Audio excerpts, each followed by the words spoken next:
Recording. All right. Hi guys. My name is Legardo Laxon, also known as Chino and Artie.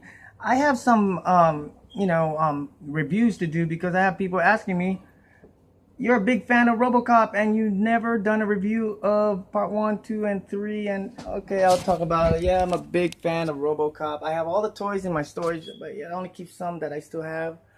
I have so many different versions of just the first movie alone, and I already explained that stuff. And I gotta say, okay, for the Tower Guards, the band Tower Guards, I think the lead singer Aaron Alanis, thank you for giving this as a gift, and plus the trading card with Captain America, and what's the name, the U.S. agent trading card you gave me. I thank you for the gift, and this is actually cool to have. You gave me a Blu-ray edition of the first film. And I already have the trilogy, but I never had the steel cover. This is the first time that's the second steel cover I have from the 20th Century Fox edition, which I already have on the DVD version.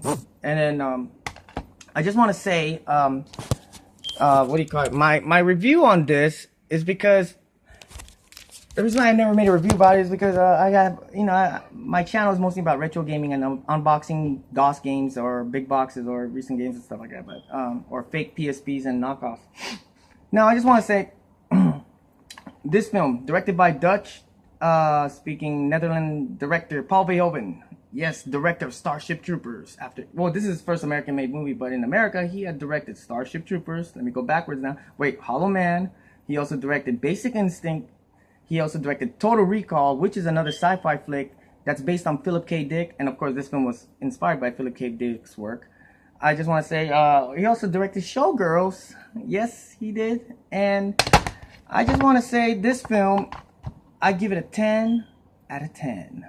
The reason why this film is ahead of its time when it came out, Kurtwood Smith, before he kills Miguel Ferrier, the actor who plays as Bob Morton, the creator of RoboCop in the story, put a DVD in there, and this was in the 1980s. I mean, like 1987.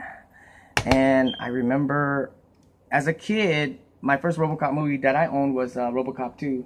But I still have the original VHS, which I got from Columbia House. It's a club membership to get VHS in a bulk. But I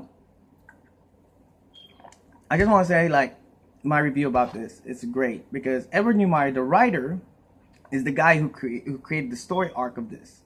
Edward Neumeier was inspired under Blade Runner, of course, but he looked at it as, hey, you know what if, okay, that's a man who kills robots. That's what he heard. Oh, why not we make a robot policeman? And this movie is a great film. I mean, it's in Detroit, but filmed in Dallas, Texas, for them, the city hall, the awkward shaped triangular building. Now, I just want to tell you a little more backstory about it because behind the scenes, okay, Edward Neumeier wrote the story and they made a screenplay along with Miner. I forget he's another co-writer, but they tried to give it to everybody in Hollywood. No one wants to pick it up. And then now they just basically have a problem. So they decided to give it to an international director. And they gave it to Paul Verhoeven, and Paul Verhoeven decided, nah, it's a piece of crap. He just threw it away. But his wife picked it up, say, hey, you know what, this might be a style. Because Paul Verhoeven is a big fantasy guy on death. He admits it. He likes to talk more. And, I mean, he's a very strong director. And I gotta say, this film, they were about to cast Arnold Schwarzenegger with this. But no, he didn't. Yeah, because he's going to be too bulky for the suit. And that's the man, okay, the man who created the design of this suit is Rob Bottin. Rob Bottin, I believe he owns half away where I live at. He lives in Azusa, so that's what I heard. He owns Azusa. But Rob Bottin worked on the thing. He's more known for practical effects, and he used to sculpt RoboCop in clay. Originally, he looked like Judge Dredd and all that. If you look at the making of, but my Judge Dredd is almost just like this, but they're not identical. You see, the difference is Judge Dredd is a judge, but he's kind of like a judge too, because he will shoot you on sight, but he will still arrest you and put you in a court of law. That's why when you watch this, the people who killed Alex Murphy, he actually arrested Kurtwood Smith's character, Clarence Boddicker, and he just sent him to jail. Uphold the law. He has 3 directives: serve the public trust, protect the innocent, uphold the law. Directive 4: classified, which is a fail-safe situation for him not to kill an officer or mess with an OCP employee, because they are contract and being paid by because that's their agency. That's their agency of the police department. So, and I gotta say, you know, this film is really, really cool. I mean, comparing him from Terminator, that's why when you play the video game, why RoboCop is the good guy. Why is he going to defeat, you know, Terminator? Because his body count's high and he kills only bad guys. You know, Terminator had killed good innocent people. Oh, that's somebody texting me? Oh, well, I'm still recording anyway. But anyway, as I'm talking, forgive my smoking, because I just want to say this is a great film, and when you think about it, he's not like Judge Dredd. Judge Dredd is more fantasy, and it's British-based story, but it's arced in New York or somewhere parts of America. But Judge Dredd really differs from his justice towards a judge. This is a police officer, a detective officer now, and he upholds the law. So, and I remember after they released this movie, there was no action figures yet until they made a cartoon series. I kid you not, by Marvel Studios, produced a continuation right after it. These are the VHS 3 volumes that they only released. But I believe there was more episodes, which I had already got a copy. I thank my friends for giving me they gave it to me on DVD, which is filmed in, you know, they filmed it, but yet it was, I mean, not filmed, he recorded it for me, so I'm able to watch it in a digital version. You can see it on YouTube as well. And the cartoon kind of differs a little bit from the movie to tone down the violence. The people who animated were the same animation studio who did G.I. Joe. And I can't believe they had a rated R film, went straight to children's. Now he's becoming a role model to children. And I'm going to be talking, this is just part 1 of my review of RoboCop. My part 2 is going to be about RoboCop 2, and I'm going to say about that later. RoboCop 1, and then they have the cartoon series. Okay.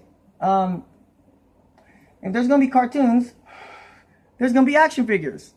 Now, today's standard RoboCop action figures is by NECA, is more of a novelty item, not to be played with, basically. But back in the days, I have it in storage. I already made a review of the toy a bit in my channel.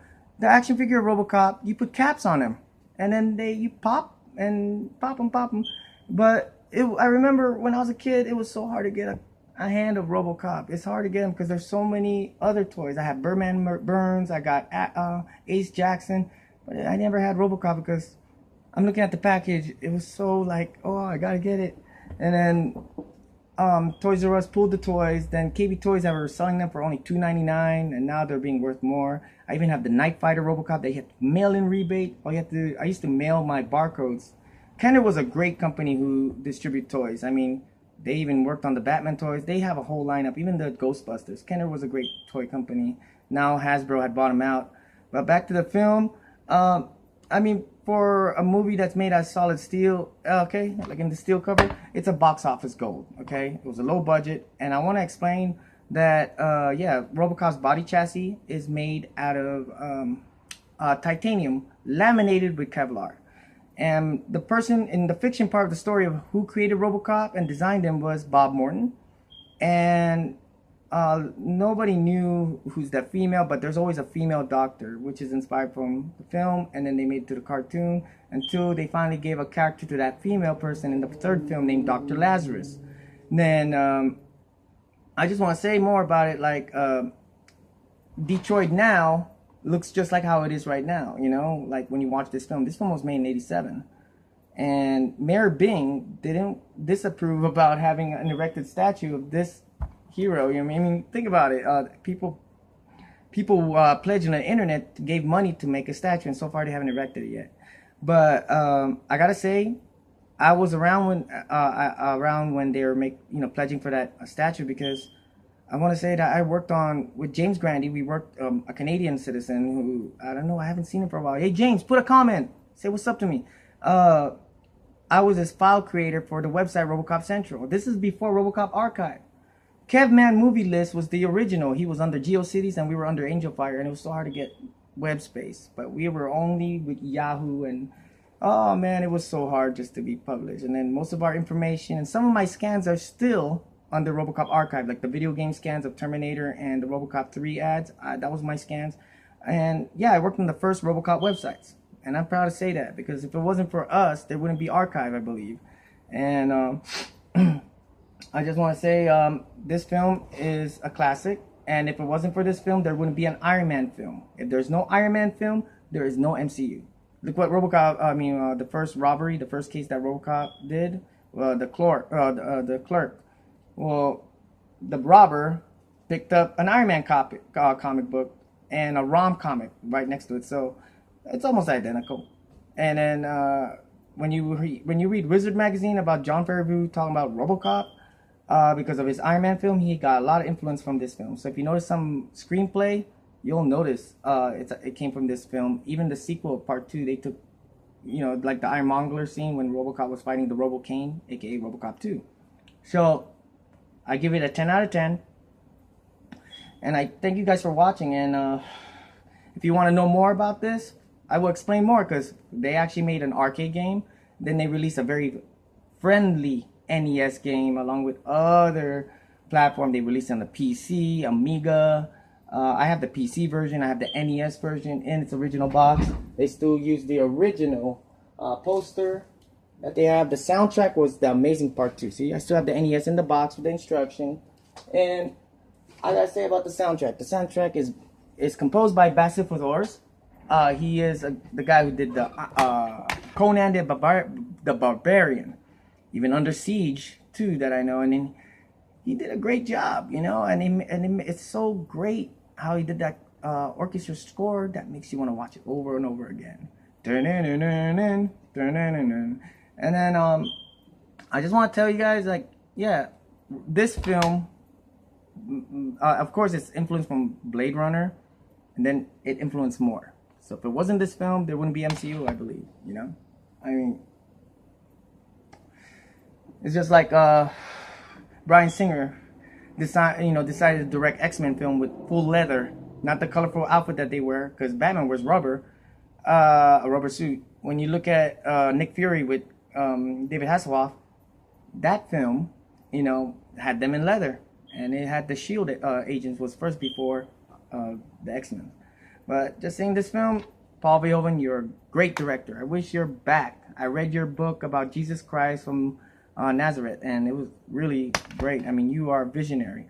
Edward Neumeier is writing a script right now. We don't know what's going to conclude to that. And also, director of District 9 is actually, interested of directing that film.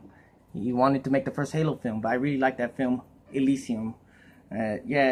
I will talk about the remake on the further videos. But I thank you guys for watching, and check out my review on the second one and part 2 of this. And plus the culture. Thanks for watching.